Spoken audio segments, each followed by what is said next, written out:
এই ছেলেটা প্রতিনিয়ত তার বৃদ্ধ বোবা নানির উপর অত্যাচার করে। কখনো সে তার চুল বাঁধার কাঠি ফেলে দেয়, আবার কখনো সে তার জুতা ফেলে দিয়ে আসে। অথচ এই বৃদ্ধ নানি তাকে বাজারে সবজি বিক্রি করে লালন পালন করে। এমন একটা গল্প নিয়ে 2002 সালে তৈরি করা হয় Korean cinema the way home. আমি বাজি ধরে বলতে পারি ভিডিওটা দেখা শেষে আপনার চোখে পানি চলে আসবে। তাহলে চলুন বেশি কথা না বলে গল্প শুরু করা যাক। এই ছোট্ট ছেলেটার নাম সাং উ। গল্পের শুরুতেই দেখা যায় সাং উ আর তার মা একটা বাসে করে গ্রামের উদ্দেশ্যে রওনা দিয়েছে। সাং উ তার মায়ের সাথে দক্ষিণ কোরিয়ার রাজধানী সিওলে বসবাস করত। কিন্তু 1 বছর আগে তার মা বাবার ডিভোর্স হয়ে গেছে। কিছুদিন আগে তার মায়ের চাকরিটাও চলে গেছে। নতুন চাকরি খোঁজার জন্য এখন কিছুদিন সময় লাগবে। তাই এখন তার মা তাকে কিছুদিনের জন্য তার নানির কাছে রেখে আসতে যাচ্ছে। গ্রামে পৌঁছানোর পর তার মা তাকে নিয়ে তার নানির বাড়ির উদ্দেশ্যে রওনা দেয়। যাওয়ার সময় সাং উ কোনোভাবেই সেখানে যেতে চায় না, কিন্তু তার মা তাকে কিছুটা জোর করেই তার নানির কাছে নিয়ে আসে। কিন্তু এখানে এসে সাং উ এর একদমই ভালো লাগে না।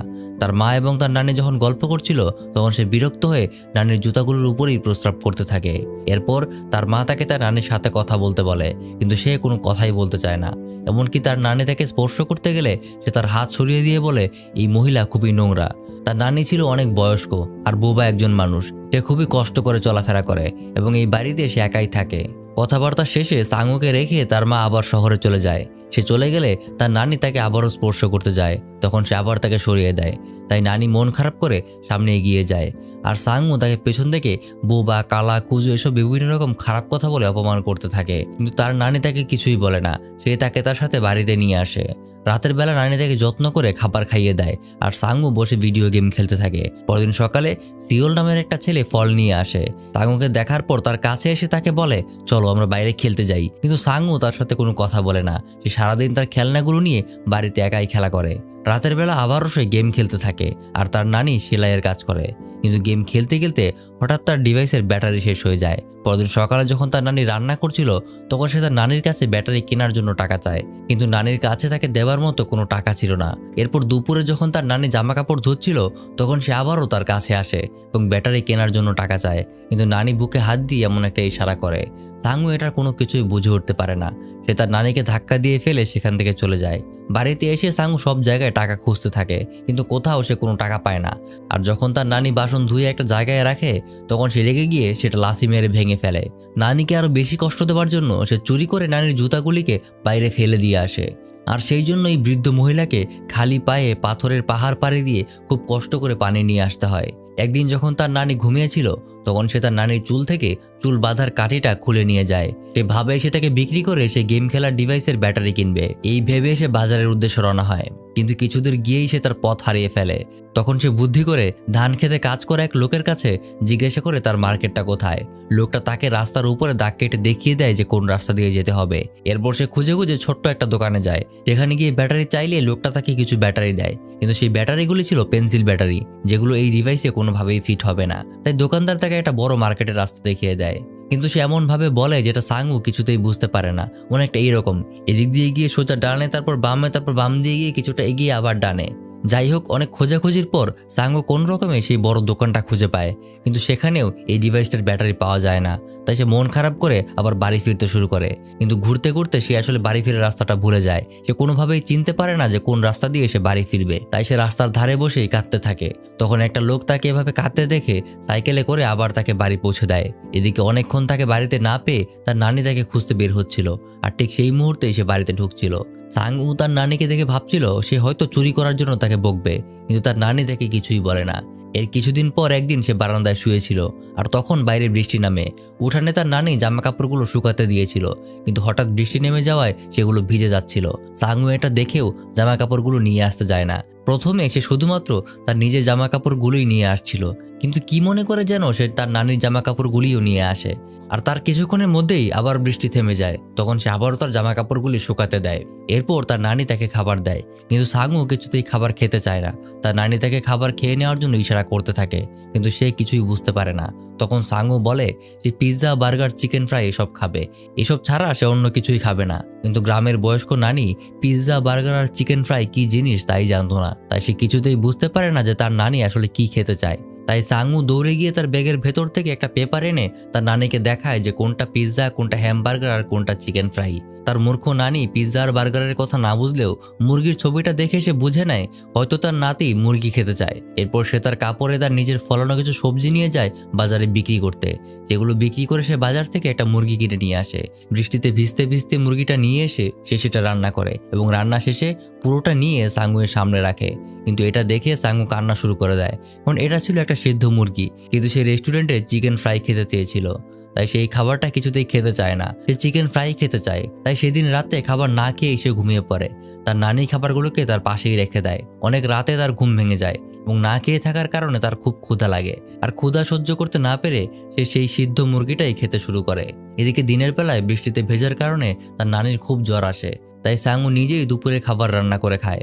খাবার খাওয়ার পর সে বাইরে ঘুরতে বের হয়। যেতে যেতে সে হঠাৎ দেখতে পায় একটা মেয়ে চিৎকার করে কাকে যেন পালাতে বলছে।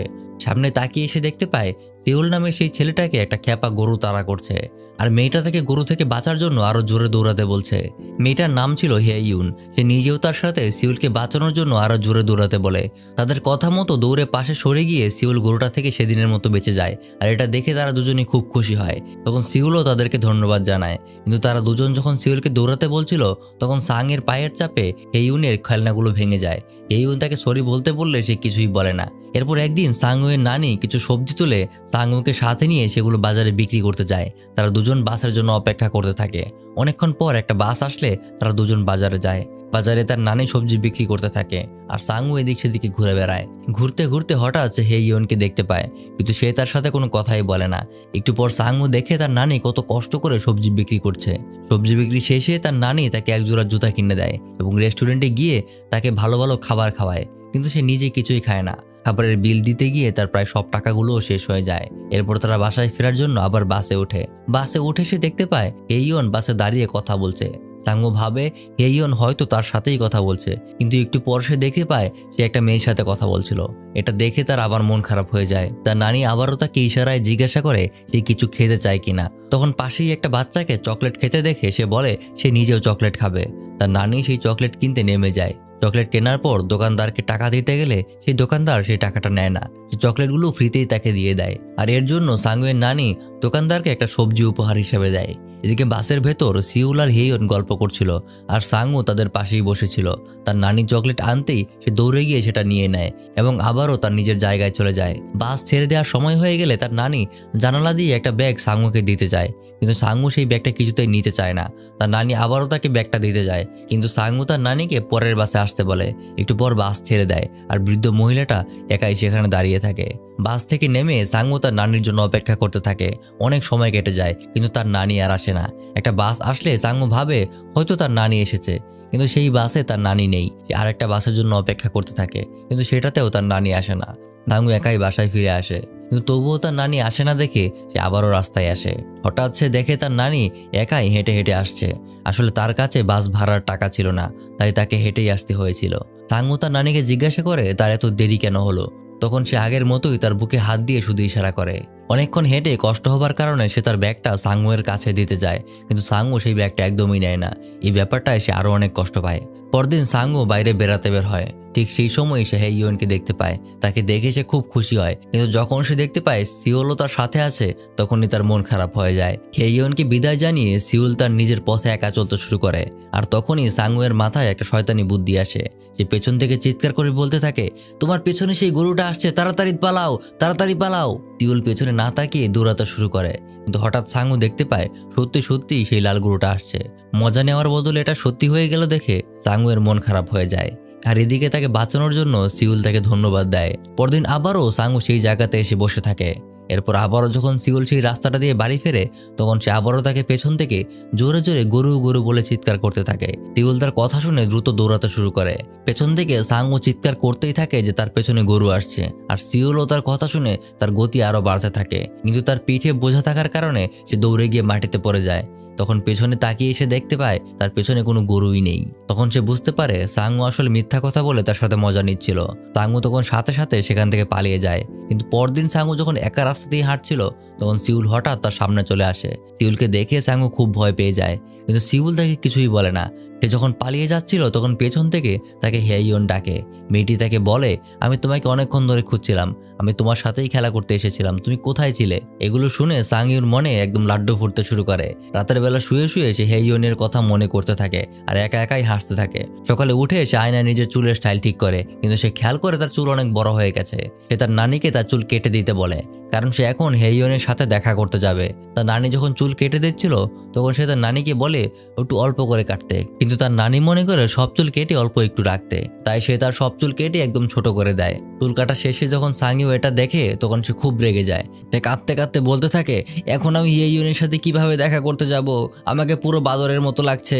পরদিন সাংইউকে তার নানি কিছু জিনিস দেয় যেগুলো বাজারে বিক্রি করে সে হেইয়নকে একটা গিফট কিনে দিতে পারবে। কিন্তু যাওয়ার আগে তার নানি তাকে তার দেওয়া সাদা জুতোগুলি পরতে বলে, কারণ এগুলো ছিল আরামদায়ক, কিন্তু সেগুলো দেখতে সুন্দর না বলে সে তার নিজের জুতাগুলিই পরে। অনেকক্ষণ ধরে হাঁটার পরে জুতাগুলো শক্ত হওয়ায় তার পায়ে খুব লাগতে শুরু করে। তখন তার হাঁটতে খুব কষ্ট হচ্ছিল। একটু পরেই একটা ঢালু জায়গা দেখে সে তার ঠেলাগাড়ির উপর চড়ে বসে এবং সেটা দিয়েই গড়িয়ে গড়িয়ে যাওয়ার চেষ্টা করে, কিন্তু সেটাকে সে কন্ট্রোল করতে না পারায় সে আছড়ে গিয়ে পড়ে যাওয়ার কারণে সাংইয়ের হাঁটু কেটে রক্ত বের হতে থাকে আর তার ঠেলা গাড়িটাও ভেঙে যায়। এরপর সে খুঁড়িয়ে খুঁড়িয়ে সেই রাস্তা দিয়ে হেঁটে যায় যেটা দিয়ে সিউল প্রতিদিন বাড়ি ফিরত। কিন্তু হঠাৎ করে পেছন থেকে সিউল এসে গরু গরু বলে চিৎকার করে তাকে পালাতে বলে, কিন্তু সাংউ তার কথা বিশ্বাস করে না। সে ভাবে সিউলও হয়তো তার মতোই তার সাথে মজা করছে, যেমনটা আগে সে তার সাথে করেছিল। হঠাৎ সে পেছনে তাকিয়ে দেখে সত্যি সত্যিই সেই লাল গরুটা ছুটে আসছে। সে দৌড়ে পালাতে শুরু করে, কিন্তু পায়ে ব্যথা থাকার কারণে দৌড়াতে দৌড়াতে সে মাটিতে পড়ে যায়। কিন্তু দেখা যায় তখন সিউল নিজেই রিস্ক নিয়ে গরুটাকে অন্যদিকে তাড়িয়ে দেয়। এটা দেখে সাংউ অনেক লজ্জা পায় এবং আগের বার তাকে কষ্ট দেওয়ার জন্য সিউলের কাছেও ক্ষমা চায়। সাংউ কাঁদতে কাঁদতে বাড়ি ফিরতে থাকে। তখন সে পকেটে হাত দিয়ে দেখতে পায় তার নানি সেই গেমিং ডিভাইসের জন্য ব্যাটারি কিনতে টাকাও তাকে দিয়েছিল। এবার সে তার নানির উপর করা অত্যাচারেরও ভুল বুঝতে পারে। সে তার নানিকে আসতে দেখে আরো জোরে জোরে কাঁদতে শুরু করে। তখন তার নানি তাকে আদর করে দেয় আর তাকে তার মায়ের দেয় একটা চিঠি দেয়। চিঠিতে লেখা ছিল তার মায়ের চাকরি হয়ে গেছে, কিছুদিন পরেই সে এসে তাকে নিয়ে যাবে। সেদিন রাতেই সাংউ তার নানিকে লিখতে শেখাতে বসে। প্রথমেই সে তার নানিকে আই মিস ইউ লিখতে শেখায়, কিন্তু তারই মূর্খ নানি কোনোভাবেই সেটা লিখতে পারে না। তখন সাংইউ তাকে বলে, তুমি যদি কখনো অসুস্থ হও তাহলে আমার কাছে একটা সাদা চিঠি পাঠিয়ে দেবে, তাহলে আমি জানতে পারবো তুমি অসুস্থ আছো আর আমি সাথে সাথে তোমার কাছে চলে আসবো। এটা বলেই সে আবারও কাঁদতে শুরু করে দেয়। সেদিন রাতে সে তার নানির সেলাইয়ের জন্য অনেকগুলো শুয়ে সুতা পরিয়ে রাখে, যেন অনেকদিন যাবত তার নানি এগুলি দিয়েই কাজ চালিয়ে নিতে পারে। পরদিন সকালে সাংগুয়ের মা তাকে শহরে ফিরিয়ে নিতে আসে। বাস ছেড়ে দিতেই সাংু দৌড়ে বাসের পেছন দিকে চলে আসে আর জানালা দিয়ে তার নানিকে বিদায় জানায়। এরপর তার নানি আবারও একা হয়ে যায়। শহরে ফিরে সাংু তার নানিকে নিয়মিত চিঠি দিতে থাকে। তার নানি পড়তে না পারায় সে চিঠিতে ছবি এঁকে বুঝিয়ে দেয় যে সে তাকে মিস করছে অথবা সে অসুস্থ আছে। আর এভাবে এই গল্পটা শেষ হয়ে যায়। একটা জিনিস আমার মাথায় আসে না, আজকাল অনেক ছেলে মেয়েরাই বড় হবার পর নিজেদের বাবা মায়ের দায়িত্ব নিতে ভুলে যায়। এই গল্পটাতেও দেখুন সাংউংয়ের মা কিন্তু তার ছেলের যত্ন রাখছে, কিন্তু তার নিজের মা যে গ্রামে একা পড়ে আছে সেটা তার কোনো খোঁজ নেই। এটা শুধু গল্পে না, বাস্তবে অহরহ হয়। যে মা বাবা ছোটবেলায় তোমার পায়খানা পর্যন্ত পরিষ্কার করেছে, বড় হয়ে কেউ তাকে কিভাবে ভুলে যায় এটা আমি আসলেই বুঝতে পারি না। যাই হোক, এমনই আর একটা গল্পের জন্য ডান পাশের এই ভিডিওটাতে ক্লিক করুন, যেখানে একজন বাবা তার মেয়েকে বাঁচাতে নিজের জীবন পর্যন্ত বাজি ধরে।